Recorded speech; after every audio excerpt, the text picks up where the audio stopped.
After many adventures, the party finally reached the place where Godwoe can go to become divine. But more surprises and difficult choices awaited.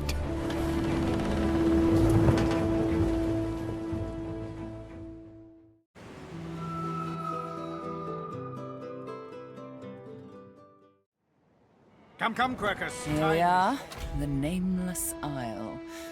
And here I thought Malady was unimaginative. Still, it's what's on the inside that counts, isn't that right? And this is the place you're meant to become a god. I can't help but wonder exactly what you intend to do with such a power.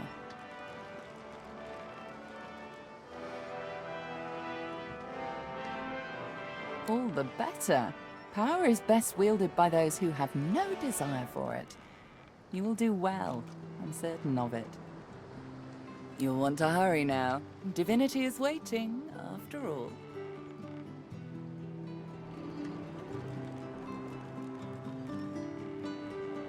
Excellent question. Normally, this place ought only to be known to Godwoken, but judging by the ships burning in the bay, there's been a breach, let's call it. Regardless of who's on the island, all that matters is who ascends. Make sure that's you. The strongest will survive and ascend. I'm hardly an expert on the matter, but I'm smart enough to put two and two together. Where there is an ocean of source, there is a well for drawing from it. To rise to divinity, you probably need to take a gulp, though I'm sure it won't be that simple.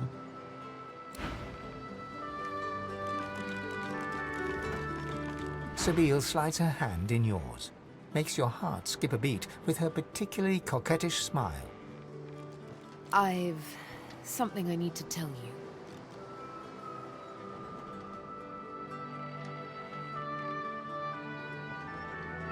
She scrapes her throat, hesitates, almost as if she's a bit nervous. There's a first. I'm afraid you're going to accuse me of killing the mood, but... Thing is, I need to talk to you about the Master.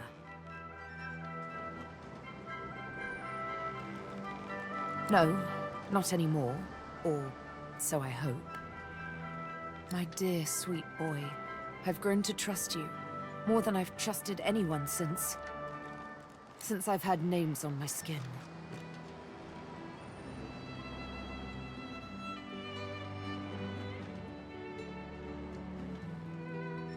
The scar. Come, sit down with me for a moment. You both sit down, cross-legged, knees to knees, hand in hand. Suddenly, a melody. Sebille sings a song, haunting in its simplicity.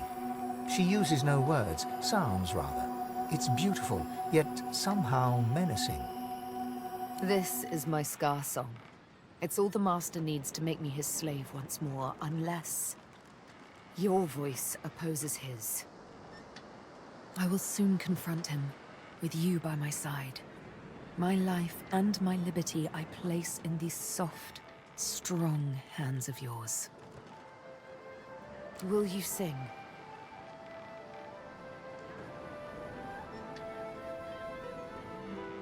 My life and my liberty, remember? I need a yes or a no.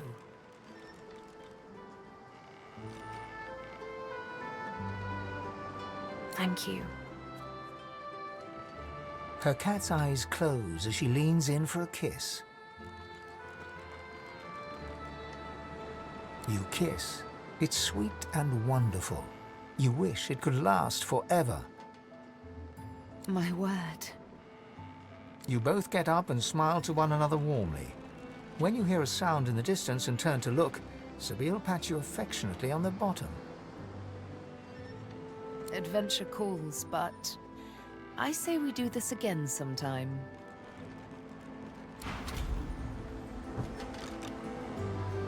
Look at that island, Quercus. Covered in forest. A true forest. Can you smell it? Over the stink of the water. Millennia of mulch. Those woods are ancient. Where better to find a clue about the Great Acorn? Some of those trees could even date back to the first forest. The Knights of Dre will never find us here. A perfect sanctuary to pause and complete our research.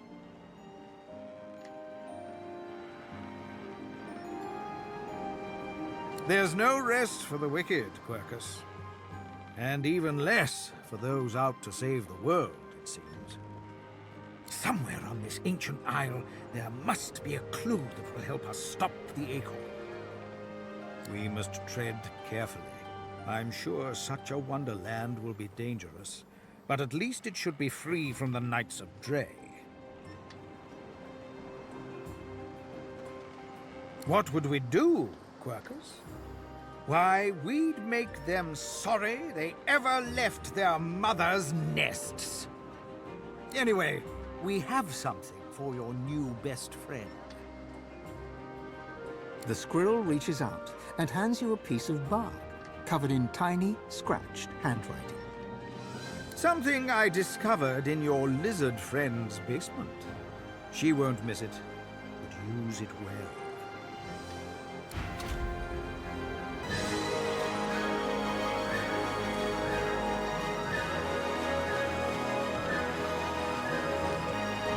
How may I help you?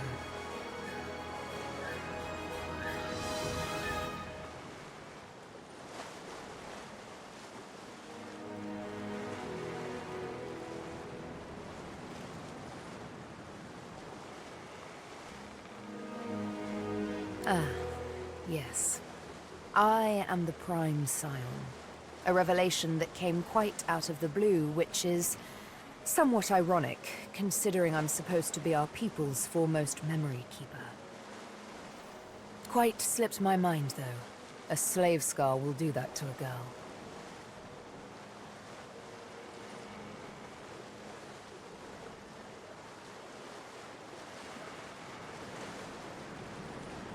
To be frank, it exasperates.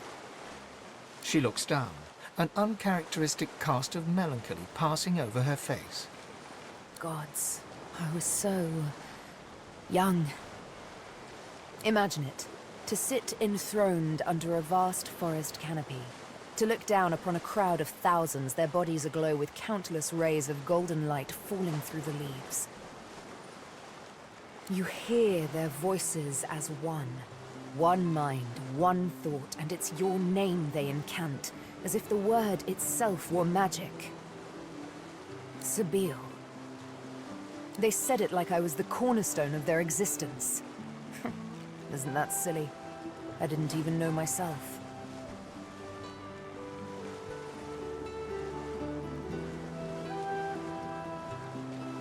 Good question. It's a very lonely thing indeed to be the object of a people's worship. What is revered is feared at the same time. She absent-mindedly fingers her needle, hesitates. I used to love poetry. I used to love wandering the forests for days on end. I'd swim in the rivers and forget to dress after. It was fine. I was alone. I'd bask in the sun, sleep nestled among bear cubs. Nothing out there would harm me. But always, they would find me, the Scions. Always the Mother Tree would call me back. For one day, I'd be free no longer. One day, my legs would be roots. To wander would be but one lone memory among millions.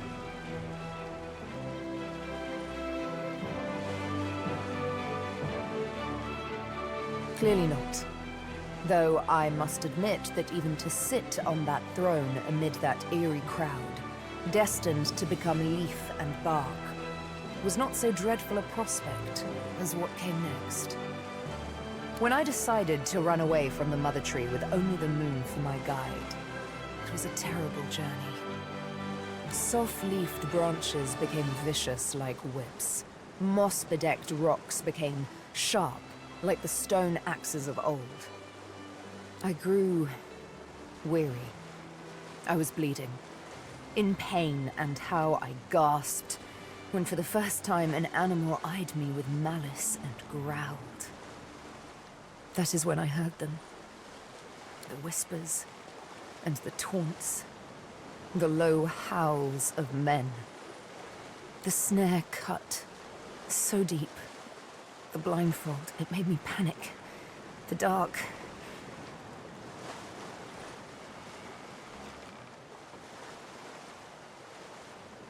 There's nothing much left to say after all. You know what came after. Then there was the stench of those men. The burn of the ropes. The jeers and the kicks. Until the dark went silent. Even those barbarians didn't dare speak in the presence of the Master. But I'll not speak of him and his methods. Not now, anyway.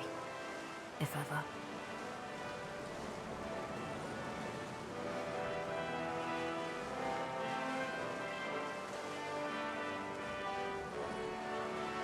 And I remember saying I'd probably never tell you. Then again, why not? I suppose some stories were always meant to be told. So, here goes. No, hang on.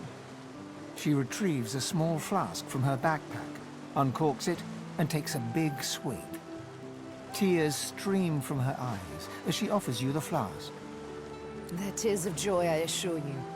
Here, have some joy. You drink. It burns. Soon the tears run down your cheeks as well. Not bad, is it? So good it has us crying like babies. Now then, the epic of The Master and the Scar. Sounds like a melodramatic opera. There was, of course, some singing involved. It began when I woke in the dark room. He removed my blindfold, and still I did not see. He himself was darker than any shadow, but I could hear him. Hear him give orders to another. Stingtail. How he came to regret the actions he performed that day. The Master bid the dream a dream, and so he did. He sat there. I could feel his hands upon my cheeks. He trembled, as if in pain. I didn't know what was going on until quite suddenly, his right hand became a flame. I screamed as he traced the design of the scar into my searing flesh, but I could not move, not an inch. And all the while the Master looked on in darkest silence.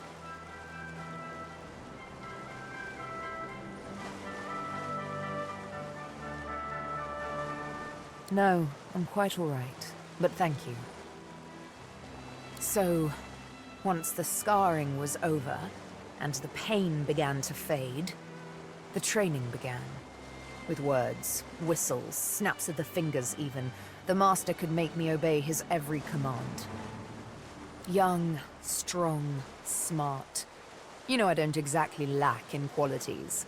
It didn't take him long to train me in the arts of stealth, subterfuge, and assassination. It shakes me little now, all too little. But that first time, that first real kill, it was such stuff as nightmares are made on. I had now lived in the dark for what might as well have been years. I was in a wood, but the trees there were sick. Grey, leafless hydras sticking out of ashen earth. There were no stars that night. She sat, shivering beside a fire. I was nervous. I had to chase her. My hand hated itself, tried to resist, but there is no resisting the Master's song. My stabs weren't as mercifully exact as they should have been. I had to bring down the needle again and again as her screams flooded the forest with terror. When it was done, I crawled back to the Master, broken, crept back into the box, and through its cold black lid, he told me I had done well. Next time, I'd do better.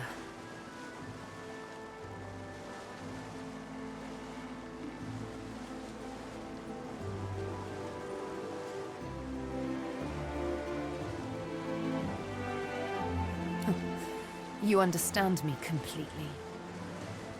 With the needle, I'll kill him. And with the needle, I'll strike his name from my skin. The bastard will be master no longer.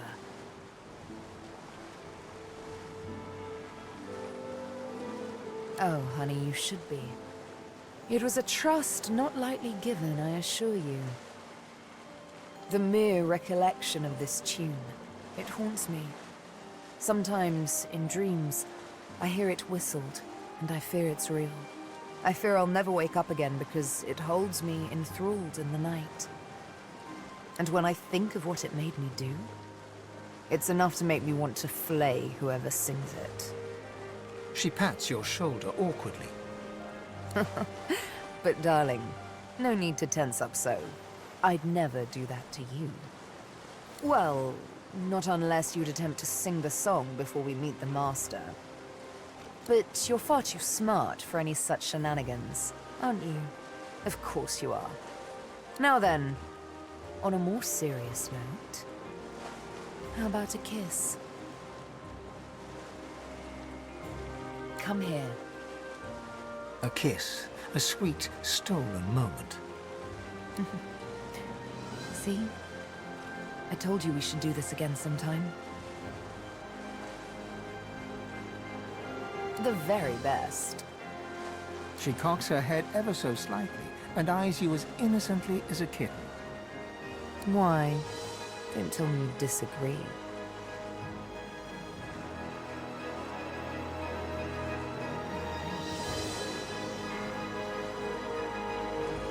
Thank you. I quite agree, and I'm sure I'll have mercy on you when I'm a goddess. You, but a mortal at my feet. In all seriousness, though, the prospect both tickles and terrifies me. I mean, divinity. Will it be a blessing or a burden? Would we be truly omnipotent, or merely the servants of an unruly universe, as desperate for control as we are now? And then there's the question that makes me shiver most of all. Would we still be ourselves? Would I remain Sebille, or would my mortal soul die upon gaining divine immortality?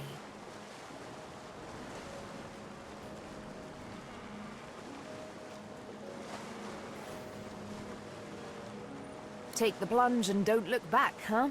As good a plan as any, I presume. She sighs and closes her eyes, then smiles her easy smile. Such a silly game we play, to be a god. It's quite wasted on mortals, if you ask me. We are all of us too blemished to become immaculate. Aye, the giant takes notice of its charges. Ask away, she.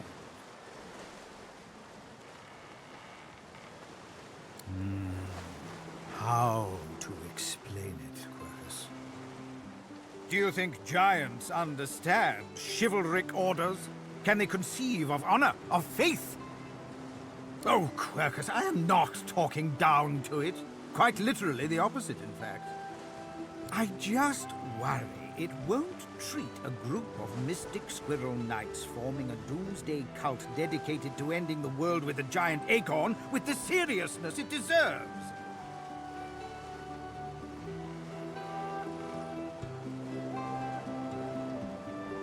You're right, Quercus. Our shield has shown a surprising ability to adapt to new circumstances.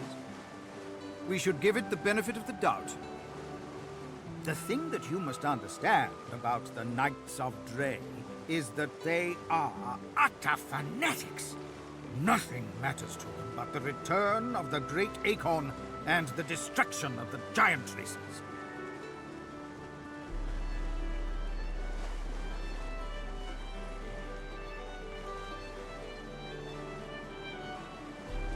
Other than the destruction of their homes, the deaths of their friends, and watching ancestral forest being turned into farmland? I am perfectly in control, Quercus. Those claw marks were probably on your spine already. Regardless, we must stand against them. I alone have the magical expertise to stop them. Not that it matters. No one else will even listen. For that, if nothing else, you have my thanks. Now, was there anything else? Indeed, Quercus. Let's be off.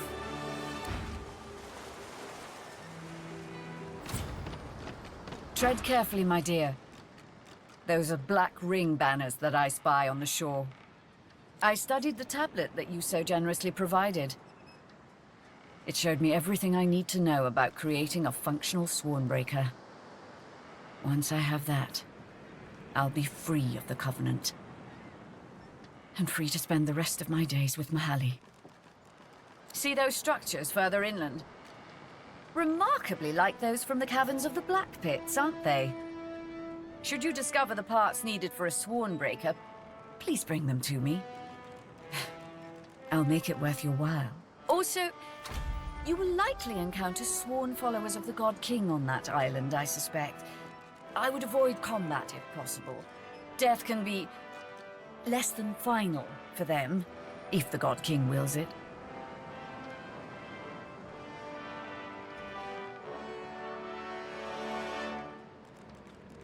Almira doesn't respond right away. Instead, she turns and gazes intently at the island. After a long moment, she finally speaks. I sense a familiar presence. The Sallow Man. Yes. He's there somewhere. Likely commanding Black Ring forces. You should seek him out. He's a foul creature, but not opposed to cutting a deal. Beware his underlings, though. If they challenge your presence, pose as a thrall of mine, and you should gain safe passage. My name should still command respect among them. Do what you must in this place, sorcerer. I don't want to linger a moment longer than necessary. Quite a journey I've found myself on with you. Is this where it ends, I wonder?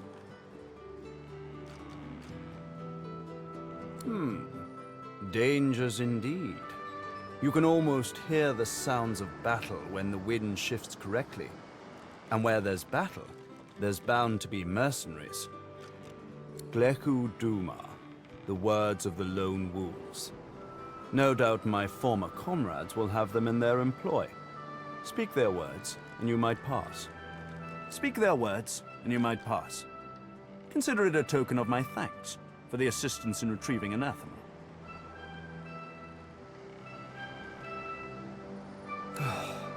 Pursuit of my interests has led me to fall in with some disreputable company in my time. For a short while, one such group was the Black Ring. I know, not something to be proud of, but they let me do as I wished, so desperate they were for aid after the Death Fog cut them down to size. A fine arrangement, until they started preaching about this God King and his infernal covenant. He snorts derisively. The last thing this world needs is another would-be god, and an army of fools willing to follow him. No one ever regretted having extra help in a fight. Guarantee you that. It's a sop to all the fools who think that someone will grant them power and immortality in return for loyalty. This God King has caused to make war with the Seven, and the Covenant is how he's gathered his army. They become sworn, as it was put to me, bound to serve, die, and be reborn for the God King for as long as he wishes. Then, at some ill-defined point in the future, they think they'll be rewarded. You should have seen them all, on their knees, worshipping a new tyrant just to spite 7 old ones. I got away from them while I still could. Unfortunately, Dallas was waiting to snatch me.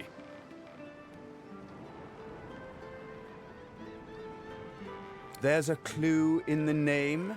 He's a god, or something that wants to be a god.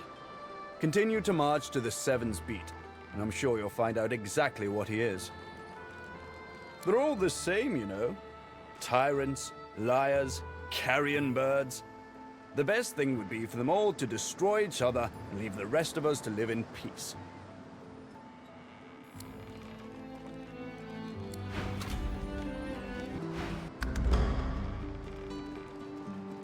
My efforts continue. I must admit it's quite an intricate piece to work with, even for someone like myself. I remain confident of success, though.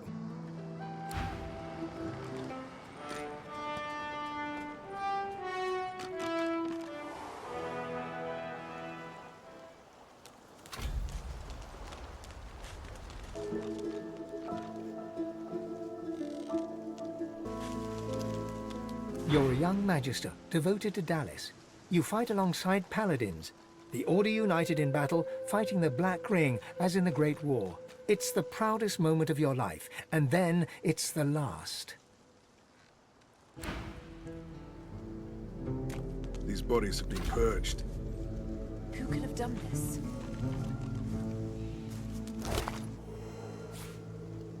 A Magister, dead on the beach. What a surprise. The seaside doesn't suit them, does it? Before you stands a shrine of a particularly strange design. You've seen machinery like this before, in the cave beneath the Black Pits. Here too, the apparatus thrums with power and seems to pull you in.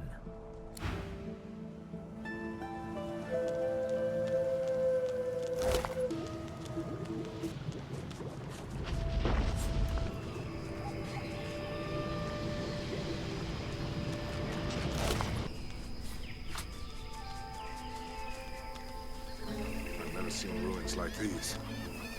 You don't get out much, do you?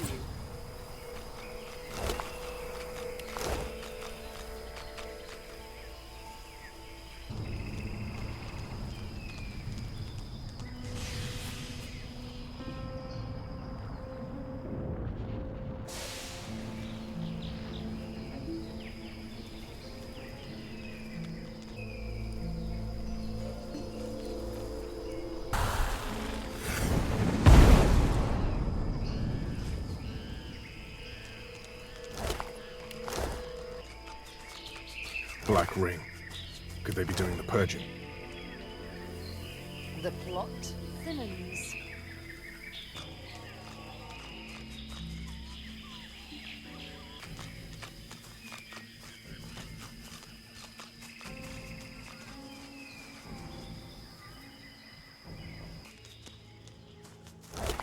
You need a bath.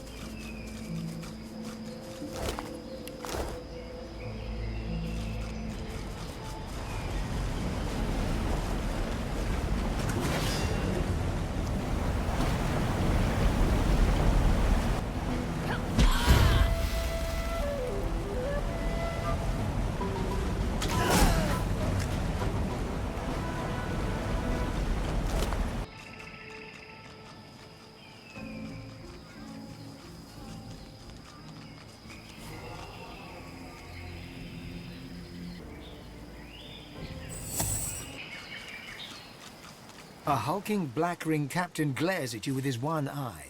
The other one, a weeping socket surrounded by recent burn wounds. You're not one of mine.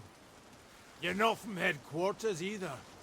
Explain yourself, or I'll open you up and rip out an answer myself. His blade is inching out of its scabbard, even as he speaks.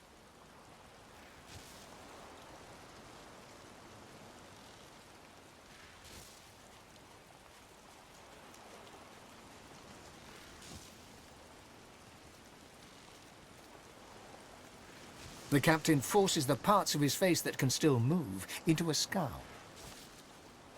Bloody mercenaries. All right, pass freely.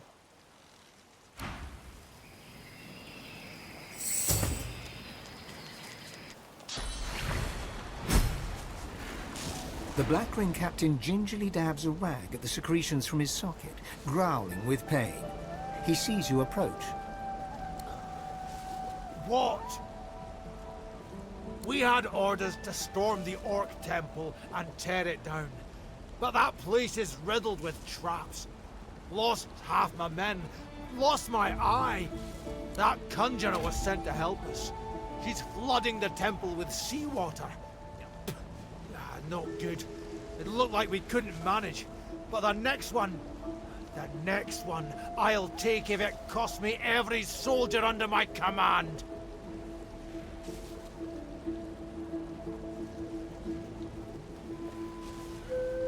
Don't be bloody soft. That temple has to go, and 10 fathoms of water will serve just as well as fire and battering rams.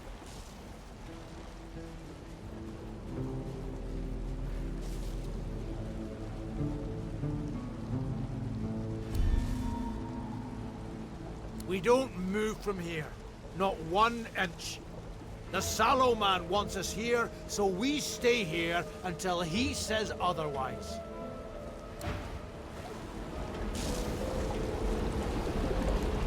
See how we turn the world the Seven created against them?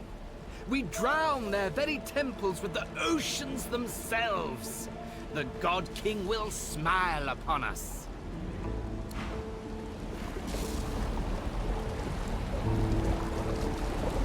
That conjurer laid waste to an entire temple in an instant.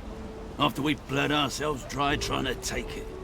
Whatever reward that was coming to us is all for her now.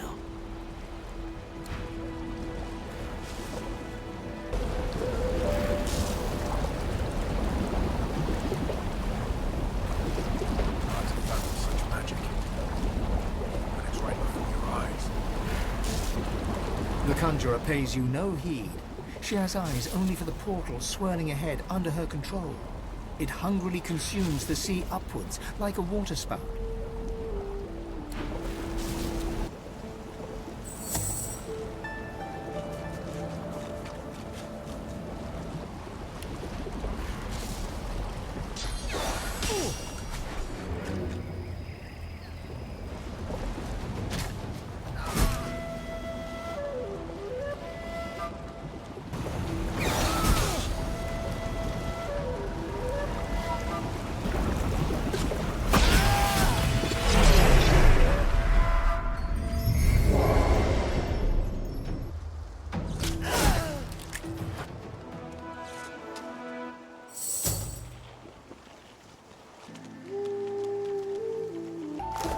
The spirit of a black ring conjurer looks around in confusion, seemingly oblivious to you.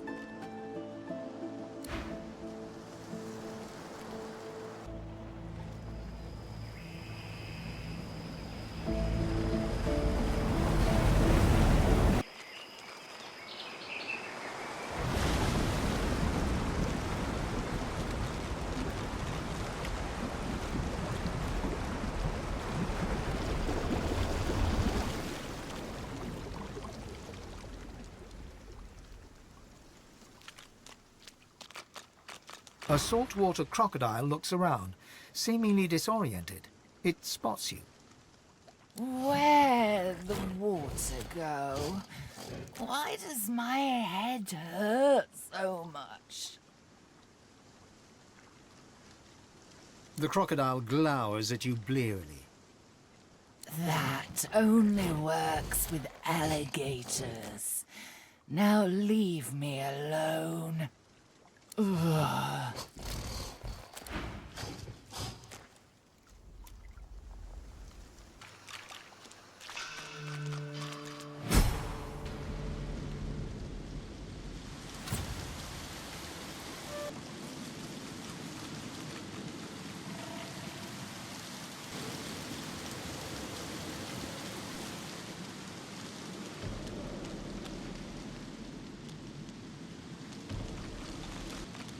I have no idea what any of this means. It looks like this place gave the Black Ring a bloody nose. Best be careful ahead. The spirit of a black ring defiler frantically drags something or someone backwards with both hands. He glances around for help as he retreats. Something beneath his heel clicks. Help! Somebody douse the flame! Douse the flame! A spectral arrow suddenly lodges itself between his eyes with a hollow thwack. His face turns slack and confused before he collapses backwards in a heap. Look out! The spirit of a black ring witch flails and writhes on the floor, engulfed by ghostly flames. An unseen force hauls her backwards, as if to bring her to safety. The faint sound of an arrow being loosed echoes through the hall. Whatever force has been dragging the witch abruptly stops. She goes limp. The flames consume her.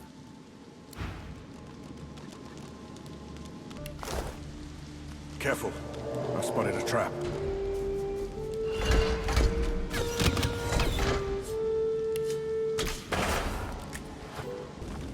Careful. I've spotted a trap.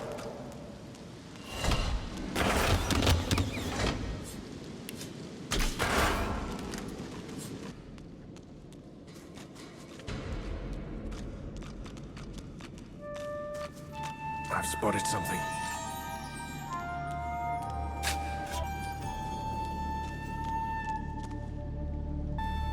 Before you is the spirit of a priestess, an orc priestess. She's an imposing warrior monk, but gripped with terror as she gazes upon something looming over her from across the hall. She staggers back a few steps. An echoing roar fills your ears, rushing water. The priestess turns to flee, but is suddenly blasted off her feet by an immense, unseen force. One moment, the spirit is flailing in midair, fighting against an invisible current of water. The next moment, she is no more.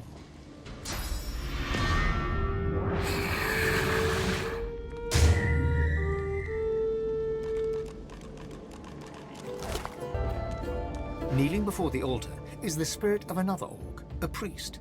He produces an ornate dagger and slices open the palm of his hand. Around him, the sound of rushing water grows. Rogier, I am your servant to my last breath. He daubs the altar with his spectral blood and bows. The roar of water intensifies. He is suddenly swept forward. His skull hits the altar with a crunch.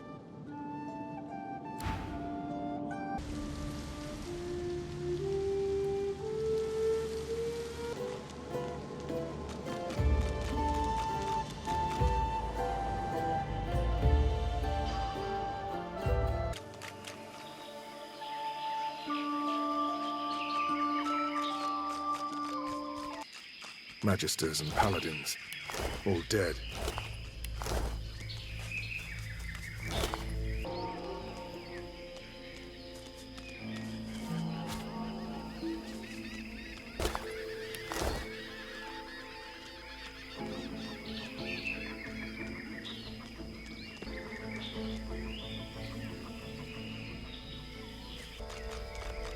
What strange contraptions are these?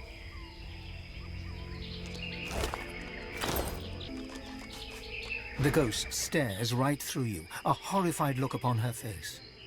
They took the realm. They took it all. But they don't know what it is. They don't know what they have. Those Black Ring dogs. They took the universe, but they don't know what it is.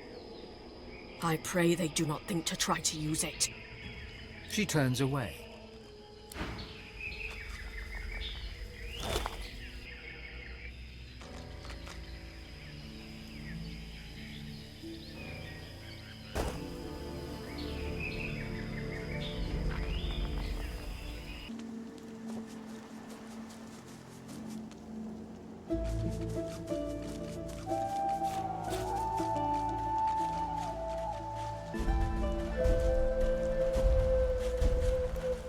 Nothing to see here. Please move along. I know it's doomed. All will die, and all will fall to ruin. You bring chaos here. You bring death. Leave me out of it. Leave me be.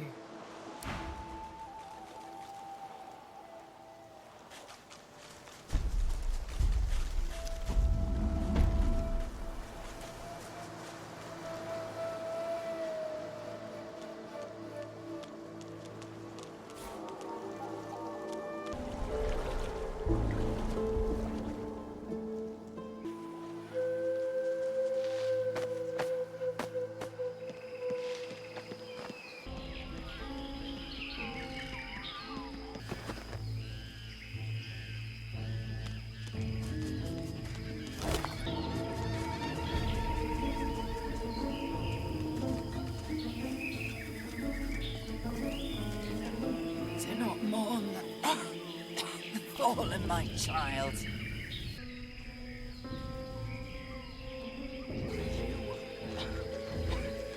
No, when he comes, you will feel his grace. Do you serve the God King's scum?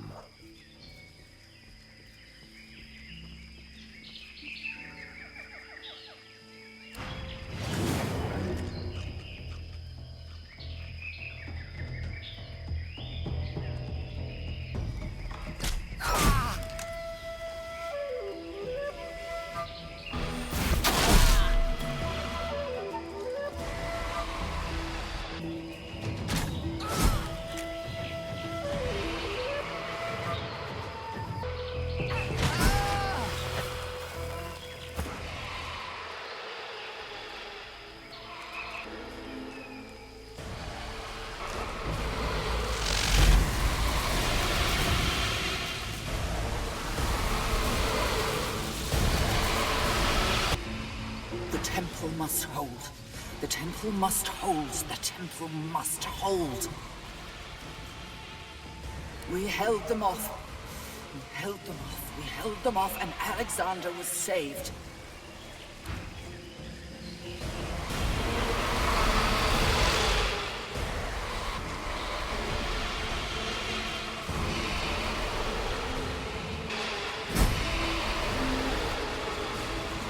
Hold up, Shriekers.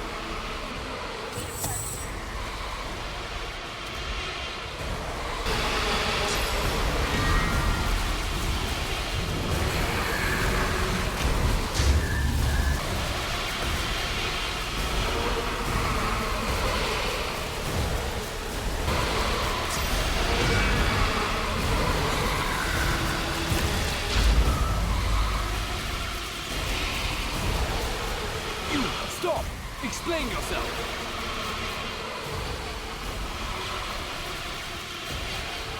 You take me for a child! You have... The elf's deep golden eyes go wide with recognition. A strange smile dances across his mouth, and he starts to roar with laughter. You! The gods chose you as their champion. Run home, little godworker. You find only death here.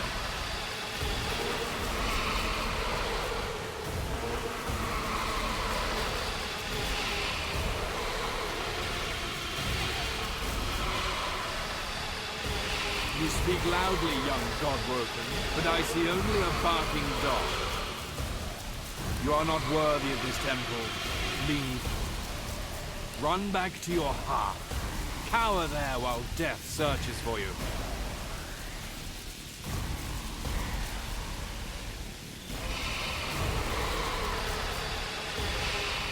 You're fast, but the elf is faster.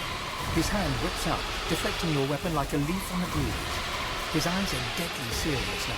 No hint of the bombast you saw just a second ago. Good. It is proper that the godwoken should seek combat. Too many take fright. They do not survive the trials of hell. When they proceed, they find no threat here. Not from me, at least.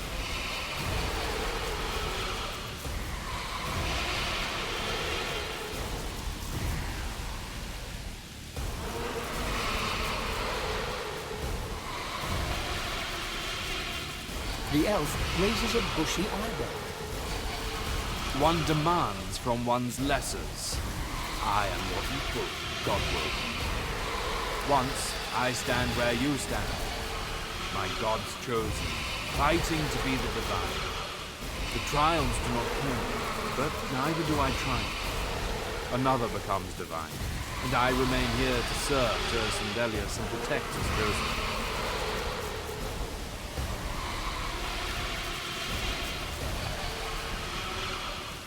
The island is not overrun. This temple stands strong. The other gods were clearly not as powerful as Tercendelius. In his fortress, the Black Ring do not succeed. They do not kill the godwoken, but they do not fail. Now, knights and godwoken both cower behind monsters, tied to sticks. It is not the place of a knight to reveal such things. We walked your path once. You must discover it yourself, as we did. Turn to the gods. Their guidance alone will lead you. Terce and Delius ever watch over you.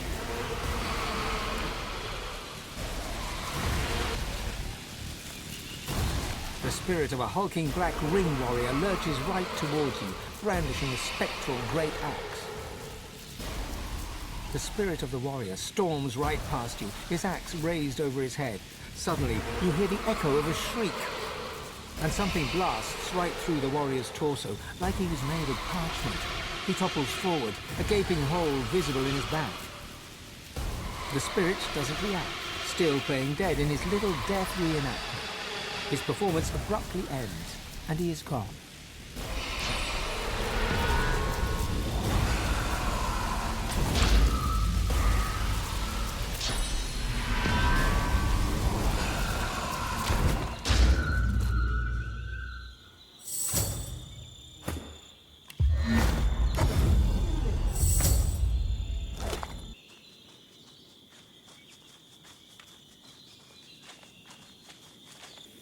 Speak, Godwoken, but be sharp. Time passes quickly. I am a knight of Terce and Delius, one of the last living knights on this island. Once I could stand with you, my god's chosen champion, Godwoken. I do not ascend, but nor do I die in the trials. So I dedicate my life to Terce and Delius and protect the Godwoken that come here. He and his circus have claimed the top level of my temple. They have come to stop the ascension. They are doing all they can to kill the Godwoken and defile our temples, but we will not be so easily cowed. Save your children.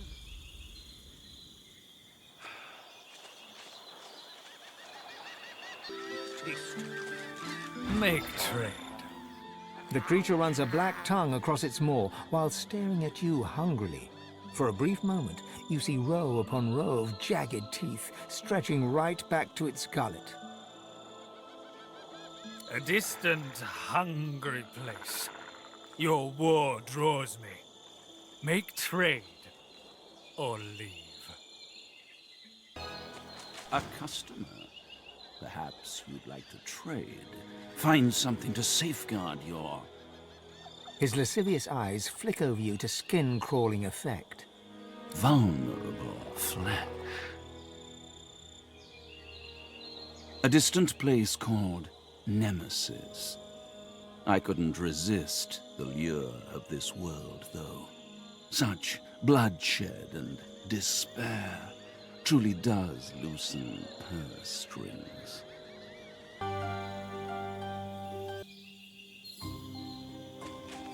With ease, sister. We're safe now. Almighty Duna, hear my prayer. Save your children. Useless. Have you been to the temple of Zolstissa? Is the King's Knight safe? Is Zolstissa's chosen champion safe?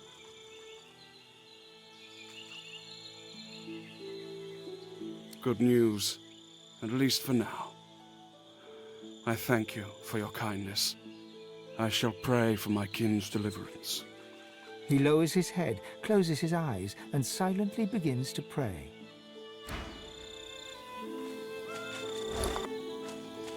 Ho there, hopeful. I belong to Terce and Delius. To whom are you sworn?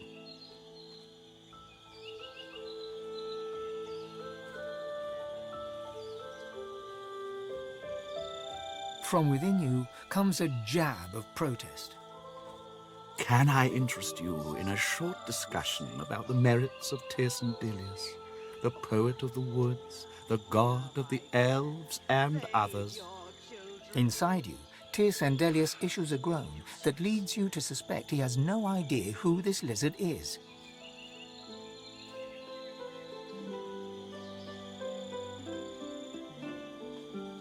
Because, my friend, when I offered myself to her, she never answered.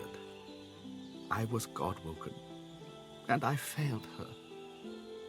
But she too failed me. When she learned that I could not crush my own compassion, Solstice deserted me. She deserted all of us. I renounced her, and Tirsen Dilius came to me. He soothed me with his gentle words, and I was whole once more. He could do the same for you, if you would have him when you fail.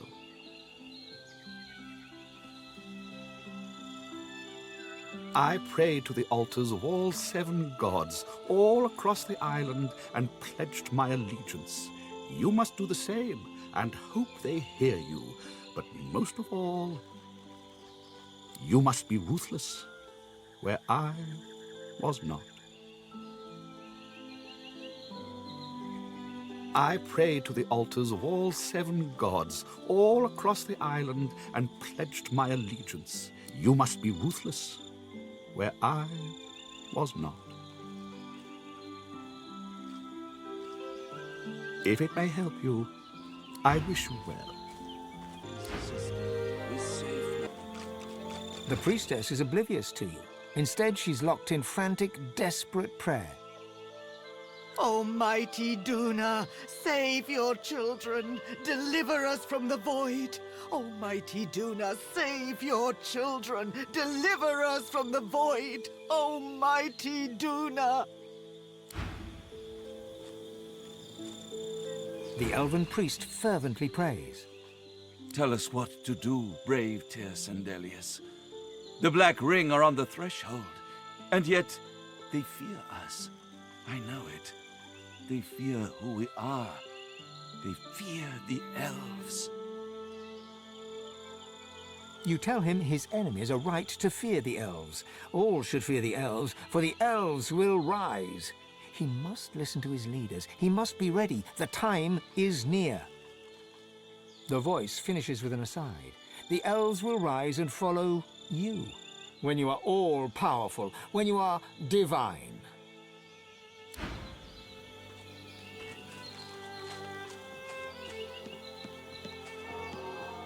Blessings be. I haven't seen anything like this since the death fog struck. Lucian and the Death Fog robbed our people of this glory.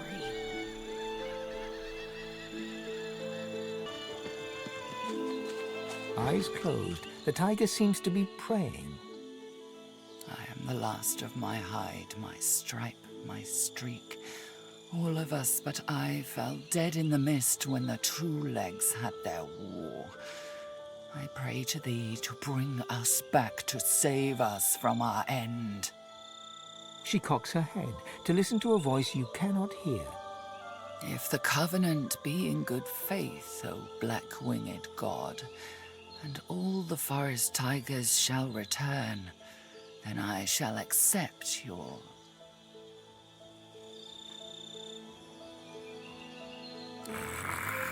They all shall die, I swear it, and I shall start. She stares directly at you and bares her teeth. With the he-elf.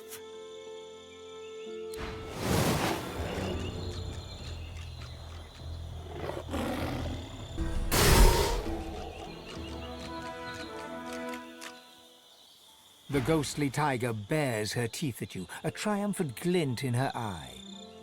When the God King brings the forest tigers back, and we rise to rule, you shall be the first to die. For you there shall be no return.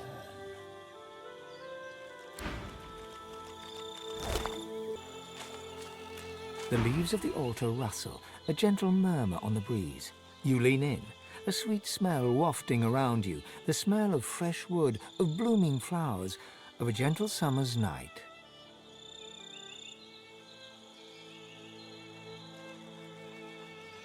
The scent fills your mind, and your vision starts to swim. You blink and find yourself standing in a dark glade. On the wind, you hear a whisper. God woken. You turn towards the voice and see the broken body of a fawn. A raven is perched upon its head, pecking at the gory hollow that once held its eye. You're about to turn away when the body twitches. God-woken. The raven turns its gore-streaked beak towards you. Its eyes are a deep bloody red. God-woken. It croaks as it takes to the air, circling the glade. God-woken. The fawn's breathing is shallow and ragged, but it nudges a stone towards you. Leaning down, you pick up a round white rock.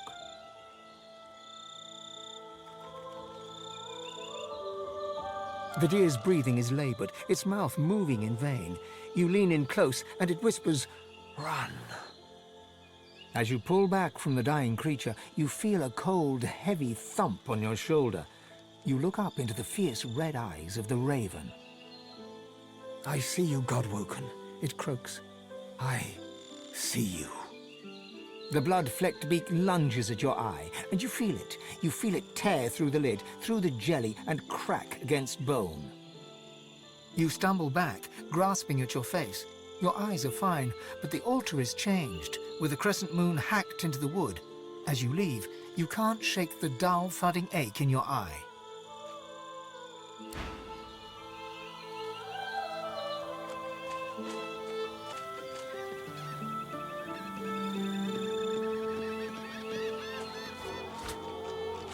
The elf prays hard, his eyes tight shut. Soon, Tirsen Delius will give us the power to smash the ring and all our enemies.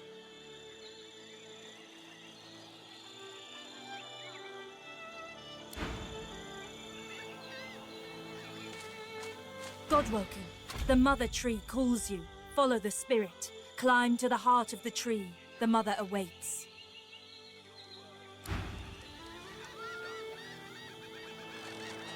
Protect the bishop no matter the cost.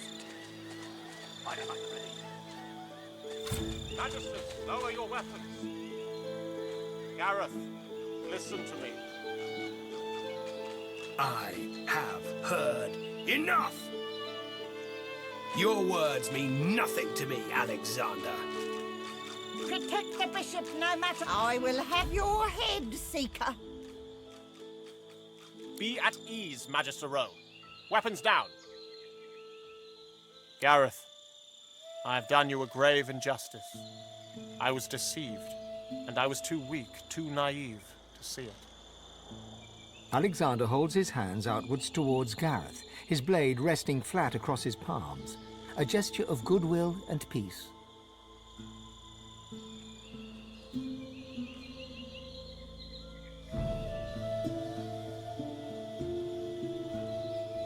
Whatever Alexander's reply might have been, it is drowned by Gareth's alarming chuckle. Godwoken, have you come to witness the death of the noble coward? How fortunate! You can tell the tale of Lucian's other wayward son. This slug defends his own cruelty on the basis of ignorance. He expects me to forgive him for everything he's taken from me. Every fallen seeker, every friend, every slain Godwoken. This, after I dedicated my life to serving his father's every whim and wile. I've forgotten nothing. Alexander, you are the sinner, yet the gods have allowed us to suffer for it. I would kill you 100 times over if given the chance.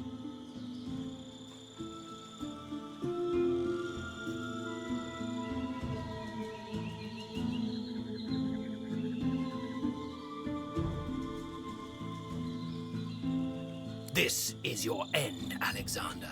I strike in the name of your father. Easier.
I know I chose right. Should Lucian snub me in the hall, my pride is still mine. I am prepared for him to rebuke me. It is the price of loyalty. I do not welcome this fate, but I will not fight it.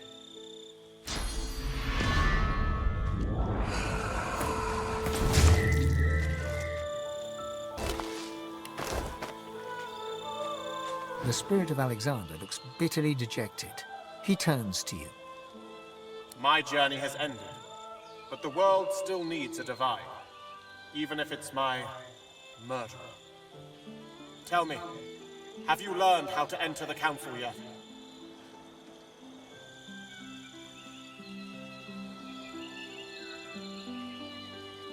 But it is, don't you see? It's the concern of the entire world. I have to know your intentions before I help you. What do you mean to do with the power of divinity if you succeed?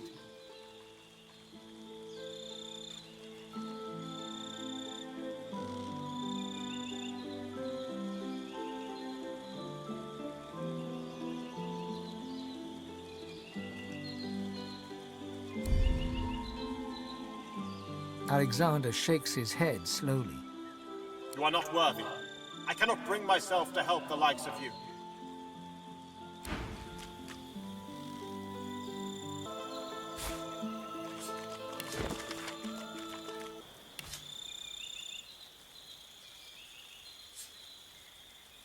You rise from the altar, brushing dust from your robes. Your guards and the priests of Rogear watch you expectantly. You nod. Rogear accepted you. The sequence is now complete.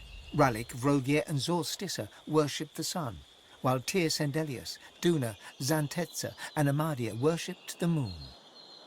Alarmed shouts and the sounds of fighting echo from another part of the temple of Rogear. Your guards hasten you away.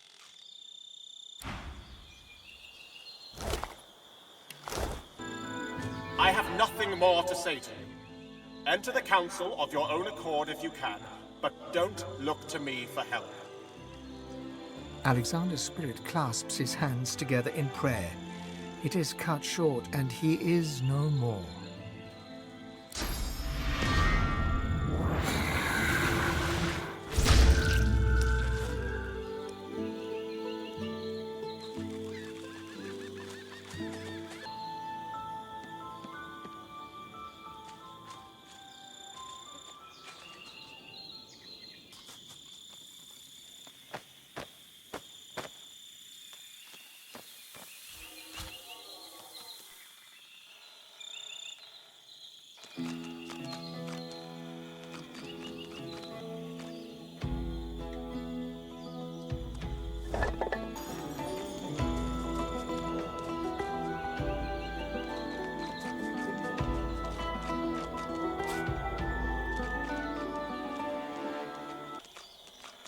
The bunny gives you a dazed look, like he's not all there.